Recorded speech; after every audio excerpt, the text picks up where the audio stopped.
Hey Salty friends, it's Lauren. Just giving you a quick seedling update. Today is 1/29. These are the brassicas here. As you can see, we've had pretty decent germination. Still have a couple deciding to join the party late. We got almost 100% on the Brussels. We'll be able to separate those. The kale, again, just one didn't come up. The cabbage, we're missing just one. This guy just had a birthday. Every one of the purple ones came up. We have missing, oh, it looks like it's trying. It might need to be actually down deeper. You can see that little guy starting to sprout, but he's probably not staying moist enough. We'll see. Good luck. The Asian cabbage, broccoli for these 3 rows right here. Looks like everyone's coming up, and there's a straggler back there. And then these last 2 rows are cauliflower, the white and the purple. We'll have to do some thinning. Looks like some pretty decent germination on these guys. The next tray is the artichokes. These guys look pretty happy. We're getting some good true leaves. Need to separate these lettuces. These are some romaine. The butterhead actually did have one little guy come up in there. The arugula, need to get this out of here. It's starting to push over the dill, which has some good germination.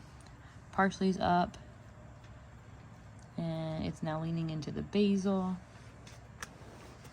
Still not a single bit of germination on the thyme here. So not sure where I failed the thyme, but we can reseed that.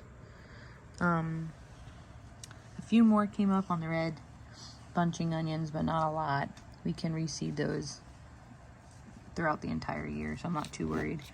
Good germination on the white bunching onions here. And then the lemongrass got, let's see here, got 1, 2, 3, 4, 5, 6, 7, and 8 in the onion row. Definitely do not need that many lemongrass plants, so those will be shared with friends. And the last row here is the fennel. It looks like we had a late bloomer back here, but otherwise we have 3 plants, which is more than enough. I'm not a huge fan of fennel, but grow it every year for making homemade sausage for those fennel seeds. Got poppies here. These were sown on, let's see what the tag says, 1/5.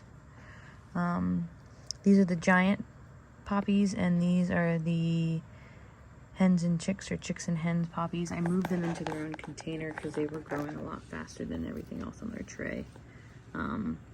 Might actually get them starting to get adjusted to chillier weather by taking them out during the day soon, so that I can get them potted outside and they don't get root bound.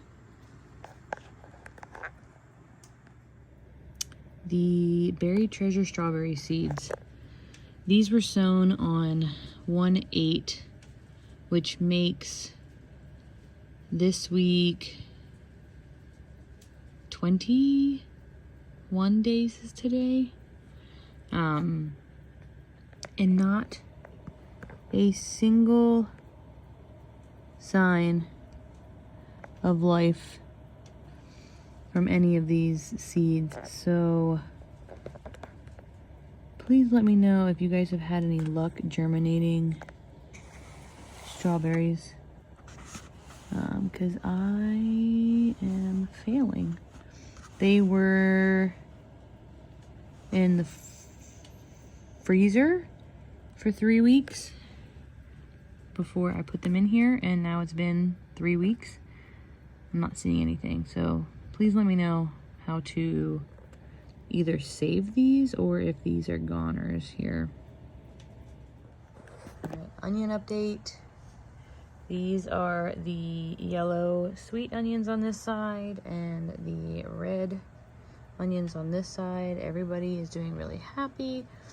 Most of them all have a second leaf, so it's going to be time to give them a haircut soon. I do come up here and put my hand across the top of them every day just to make sure that they're getting a little bit of stimulation. I do have a oscillating fan here that blows across the room, but I still, probably out of habit, touch the seeds every day, or the plants every day.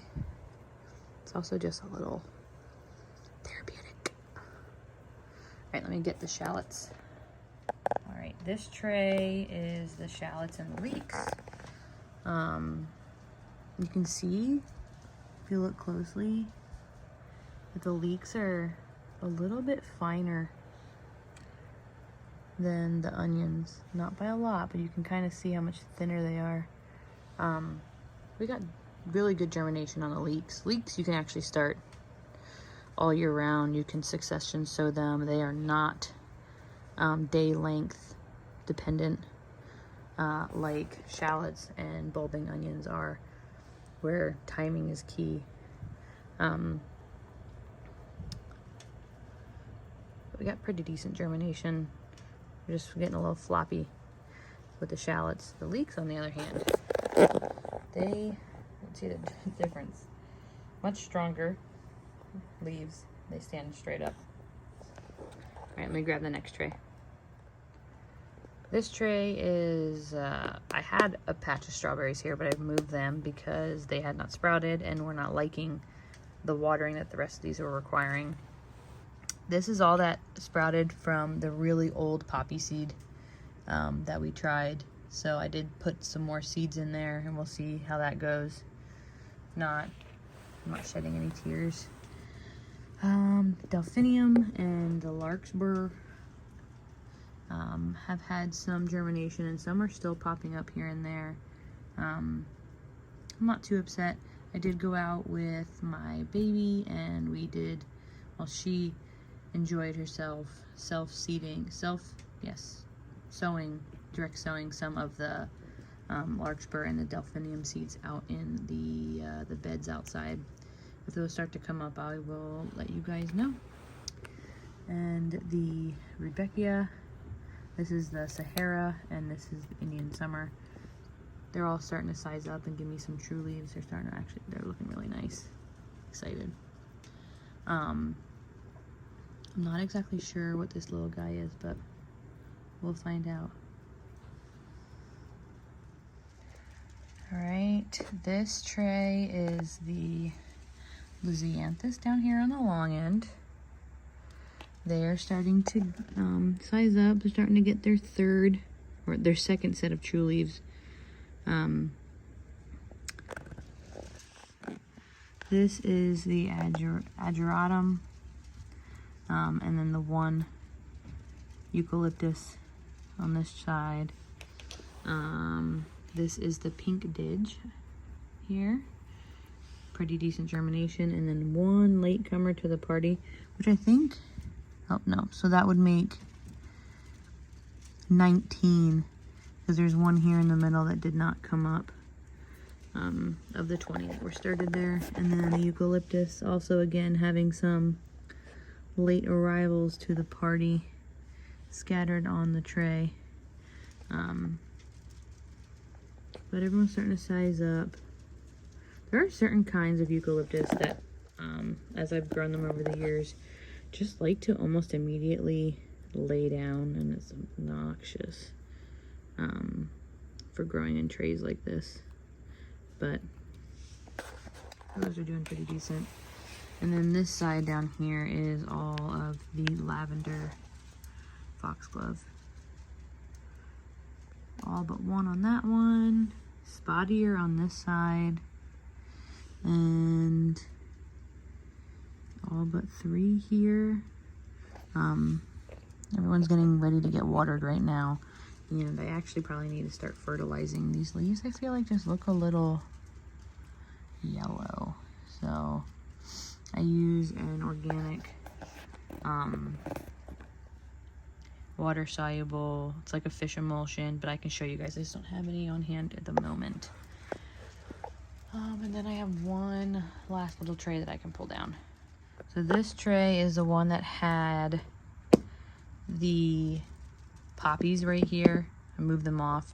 As you can see, none of that really old Lisianthus came up. So I've actually been reusing the cells here when I need something. This is some butterhead lettuce that all came up, so it's uncovered. And then over here I'm trying to get some celery to come up. I believe that that's actually a lemongrass that got accidentally spilled into here. Celery can take up 2 to 3 weeks to actually come up. So I've been just reusing these little pieces of saran wrap over and over and over again. But might be time soon to, probably in a week I should be able to move these lettuces into different pots. Here's another tray of flower seeds. So I really only started about 10 of each of the different kinds. I don't have a bunch of space, so we'll see how that goes, and hopefully that's more than enough. On the end over here, I'm trying some pink daisies. This is Crispedia, which needs dark to sprout, germinate. So that's why that one's covered so heavily. You have yarrow, you have the pastels, and then a white double. What day did I sow these? Oh, these are also only 2 days in here, so I'm not expecting much action. The next group is another yarrow. It's a reds, and what does that one say? Can't read my own writing. Oh, Colorado. There's a little bit of action happening right there. This is status, and there is quite a party going on here. The one side is silver and the other is apricot. This is some more status. It looks like the tag flipped over. A pastel mix on this side, and Johnny's formula mix is on that side. Over here, we have some calendula. I did shove the calendula down in there. I'm not sure which end is supposed to be up or not, so we'll see how it comes up. We have an orange flash on this side, and then a playtime mix on this side. We have echinacea in here. We have a really pink, really pretty pink on this side, and then the cayenne mix on this side. Here we have some snapdragons. This is the Bazaar mix from rareseeds.com. And then we have Potomac and Rocket mixed over here. Those both are from Johnny's. I don't think I see any action in any of these little cell trays, or the echinacea. And I think I actually see in the calendula in this end one here, it looks like the seed is actually splitting open, so we'll see. I'll keep you guys posted on, oh yeah, look at that one. That one's definitely popping. How these flower seeds come up. Wow, the echinacea, that one's cracked. You see that? Right there, it's cracked. So, fingers crossed I did something right. We have a bunch of really pretty flower babies soon. And then the last part of the update is these quick snack cucumbers that I potted up. I actually made a video and tried using my new audio little speaker and actually forgot to turn it on like a dum-dum and have an audioless video.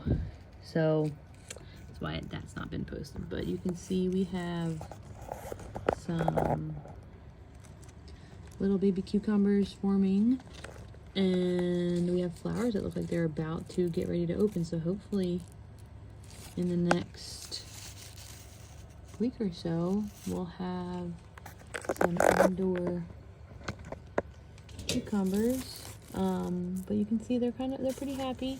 I tied some string to the very top. I don't want to blind you guys with the lights, but the very top of this shelf, and then have strings down inside the container. You can see they're buried. Oh wow, look, there's a cucumber flower. Oh, that's so exciting. So these are, I'm gonna butcher the word.